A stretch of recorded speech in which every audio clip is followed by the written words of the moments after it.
జిందాబాద్ communist party విజయవంతం చేయాలి 100 సంవత్సరాల పండుగను.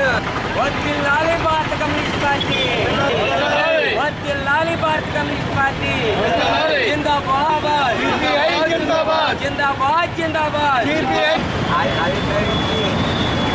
పార్టీ పిలుపు మేరకు పిఠాపురం ఉప్పాడ భారత కమ్యూనిస్ట్ పార్టీ పుట్టి 100 సంవత్సరాలు పండుగ రోజులు చేసుకుంటా ఉన్నాయి. అందులో భాగంగానే ఇవాళ పిఠాపురం ఉప్పాడ బస్టాండ్ దగ్గర జెండావిష్కరణం చేపట్టడం జరిగింది. ఇది భారతీయులందరూ అందరికీ తెలిసిన విషయం. భారత కమ్యూనిస్ట్ పార్టీ పేదల పార్టీ, పేదల పక్షాన కార్మికుల పక్షాన పోరాడిన పార్టీ, ఎన్నో విజయాలు చేకూర్చిన పార్టీ భారత కమ్యూనిస్ట్ పార్టీ అని సందర్భంగా తెలియజేస్తున్నాం. ఇవాళ రైతాంగం గురించి, ఉద్యోగ వ్యవస్థ గురించి, కార్పొరేట్లని అణచివేయాలని ఇవాళ భారత కమ్యూనిస్ట్ పార్టీ ఆలోచన విధానం సాగుతూ ఉంది. అందుకని ప్రతి వాడవాడల ఈ భారత కమ్యూనిస్ట్ పార్టీ ఆవిర్భావ దినోత్సవాలు ఎంతో ఘనంగా నిర్వహించబడుతున్నాయని సందర్భంగా తెలియజేస్తూ ఉన్నాం. ఇవాళ అధిక ధరలు, విద్యుత్ ఛార్జీలు, రవాణా ఛార్జీలు విపరీతంగా పెరిగిపోతూ ఉన్నాయి. ఆది నుంచి కూడా ఈ భారత కమ్యూనిస్ట్ పార్టీ వీటన్నిటి మీద పోరాటం చేస్తూ ఉన్నది. దాని గురించి ప్రజానీకం అంతా భారత కమ్యూనిస్ట్ పార్టీని బలపరచవలసిన అవసరం ఎంతైనా ఉందని ఈ పుట్టినరోజు వేడుకల సందర్భంగా తెలియజేస్తున్నాం. 100 సంవత్సరాలు ఎర్ర జెండా పుట్టి ఈ ఎర్ర జెండాకి మామూలుగా సాధించింది భారతదేశంలో లేనిదంటూ లేదు. భారతదేశంలో హక్కులన్నీ సంపాదించింది ఈ ఎర్ర జెండా మాత్రమే, సిపిఐ.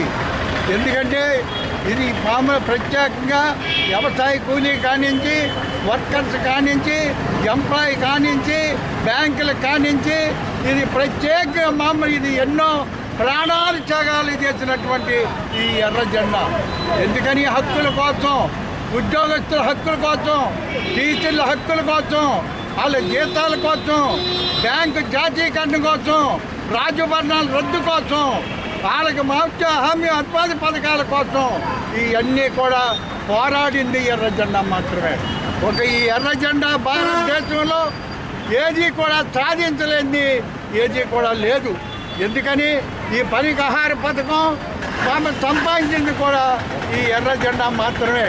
ఈ ఎర్ర జెండా సంపాదించింది కూలి మామూలుగాను, వ్యవసాయ కూలి, పాలేరు, ఇవన్నీ మామూలుగా వర్కర్సు, టీచర్సు, బ్యాంక్ ఎంప్లాయీసు, ఈ ఉద్యోగస్తులు అందరికీ సంపాదించింది ఈ ఎర్ర జెండా ఒక్కటే మాత్రం. ఎందుకంటే ఈ ఎర్ర జెండా ఎక్కడో చికాగోలో పుట్టినా ఇది జరిగింది. ఈ ఎర్ర జెండా వచ్చింది, ఈ ఎర్ర జెండా ఎత్తరం వేసింది ఢిల్లీ జూట్మిల్ నగరంలో. మామూలుగాను ఢిల్లీ అడిగిన కూర్చే మామూలుగానైనా ఆయన ఎరిగిన మహానుభావుడు. ఈ ఎర్ర జెండా కానించి ఇంతమంది పోరాట యోధులు ఎంతోమంది ప్రాణత్యాగాలు చేసి లాఠీ దెబ్బలు తిని మున్సిపాలిటీ వర్కర్సు, టీచర్సు వీళ్ళందరికీ కూడా పోరాడింది ఎర్ర జెండా మాత్రమే.